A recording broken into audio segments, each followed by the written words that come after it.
नमस्कार दर्शक मित्रों, हमारी चैनल पर आपका स्वागत है।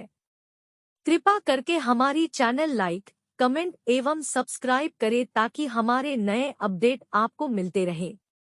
चलिए गरुड़ पुराण के 6 अध्याय के बारे में बात करते हैं।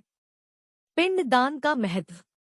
मृतक शरीर की आत्मा अपने साथ कर्मों का लेखा जोखा दूसरे लोक या अगले जीवन के लिए नहीं ले जाती। आत्मा अपने साथ अपने कर्मों का ब्यौरा, जो कि एक चिप कार्बन के कण पर अंकित होता है और जिसे चित्रगुप्त भी कहा जाता है। चित्र का अर्थ तस्वीर और गुप्त का अर्थ जिसका भेद न मालूम हो। यह एक अलौकिक क्रिया है और जो कि वायु द्वारा साथ जाता है और जिसे वायु चिप बोलते हैं।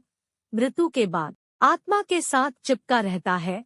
यह वायु आत्मा साधारण आँखों से दिखाई नहीं देती और यह अंगूठे जितनी बड़ी होती है, परंतु इसकी मोटाई नहीं दिख सकती। पूरे जीवन का ब्यौरा कार्बन, वायु या हाइड्रोजन के कण पर प्राणी जो कुछ भी देखता, सुनता, बोलता और सोचता है, अंकित हो जाता है। इसमें अंकित सारी सूची यह चिप यमराज को देता है। केवल यमराज ही इसको पढ़ सकता और नष्ट कर सकता है। उसे नष्ट करने के बाद ही यमराज प्राणी के कर्मों अनुसार उसे दंडित करते हैं। जब तक बायो चिप आत्मा के साथ रहता है, बायो आत्मा दूसरा शरीर धारण नहीं कर सकती। जब यह चिप बायो आत्मा से अलग किया जाता है, तब शुद्ध आत्मा अपने कर्मों अनुसार दुख या सुख का भोग करके नया शरीर धारण करती है। मृत्यु उपरांत बायो आत्मा मृतक शरीर में प्रवेश करने की कोशिश करती है, परंतु यह प्रेत आत्मा मृतक शरीर उसकी अस्थियों के पास वायु में दुखी रूप में मंडराती रहती है। प्रेत आत्मा मृत स्थान पर तब तक रहती है जब तक यह प्रेत आत्मा से बायो आत्मा में नहीं बदल जाती। यह बायो आत्मा ही यमराज के पास जाने में सक्षम होती है। इस प्रेतात्मा को बायो आत्मा में परिवर्तन करने के लिए पिंडदान की आवश्यकता होती है। पिंडदान पुत्र, रिश्तेदार या किसी और द्वारा भी संपन्न कराया जा सकता है। यह 10 दिन की रस्म है। पिंड को 4 भागों में बांटा जाता है। 2 भाग 5 भूतों पृथ्वी, जल, वायु, अग्नि और आकाश, 1 भाग यमदूतों और 1 भाग प्रेतात्मा के लिए अर्पण किया जाता है। 9 दिन तक यह भोज खाने के बाद प्रेत आत्मा प्रेत शरीर में, जिसका नाप मनुष्य शरीर के हाथ जितना होता है, बदल जाती है और 10वें दिन इसको शक्ति मिलती है।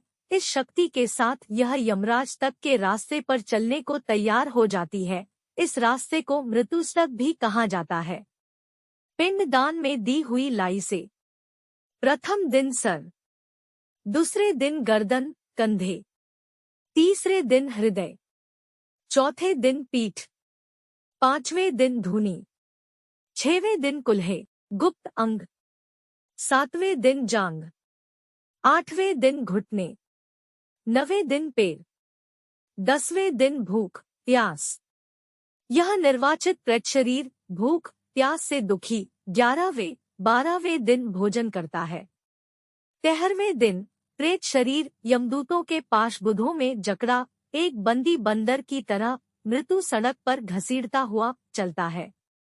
यम नगरी की दूरी 86,000 योजन, 1 योजन 15 किमी लगभग है और एक दिन रात में 247 योजन चलना पड़ता है।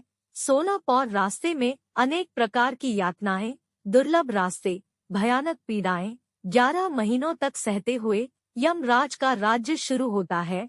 वहां से यम नगरी का रास्ता शुरू होता है, जो कि इससे भी कष्टदायी है। टिप्पणी। कई विद्वानों का मत है कि यह प्रेत आत्मा वायु की सहायता से चलती है और हम यह समझ सकते हैं कि जो वायु प्रेत आत्मा को लेकर चलती है, उसे कई प्रकार के वातावरण जैसे बदबू, नदी, पहाड़, ठंड, गर्मी, जानवर आदि के पास से निकलना पड़ता है। गरुड़ पुराण में वैतरणी नदी का इतना भयानक रूप वर्णन किया है। संभवतः प्राचीन काल में लिखा गया यह ग्रंथ उस समय में ब्राह्मणों और गौ की सुरक्षा के हेतु आम जनता के दिलों में एक अलौकिक भय बिठाने के लिए वर्णित किया गया है, ताकि लोगों में ब्राह्मणों को गो अन्य दान देने से उनके पाप नष्ट होने का भ्रम बना रहे। आप इस दार्शनिक विचार को कैसे लेते हैं, आप पर निर्भर करता है। मृतिक शरीर छोड़ने के 17 दिन बाद 18वें दिन प्रेत शरीर पहली नगरी में विश्राम के लिए रुकता है और पुत्र द्वारा दिया हुआ भोजन ग्रहण करता है।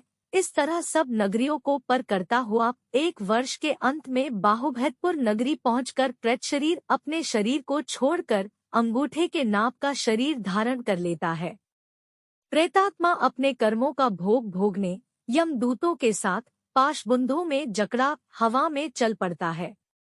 यमराज की नगरी में 4 द्वार बने हुए हैं। इनमें से पाप कर्मी दक्षिण द्वार से यमराज की राजधानी की ओर प्रस्थान करते हैं।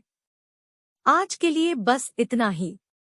मेरे सारे भाई और बहनों को विनती है कि आप हमारे गरुड़ पुराण के अगले वीडियो भी देखें और कमेंट में जय श्री कृष्णा लिखना ना भूलें। धन्यवाद।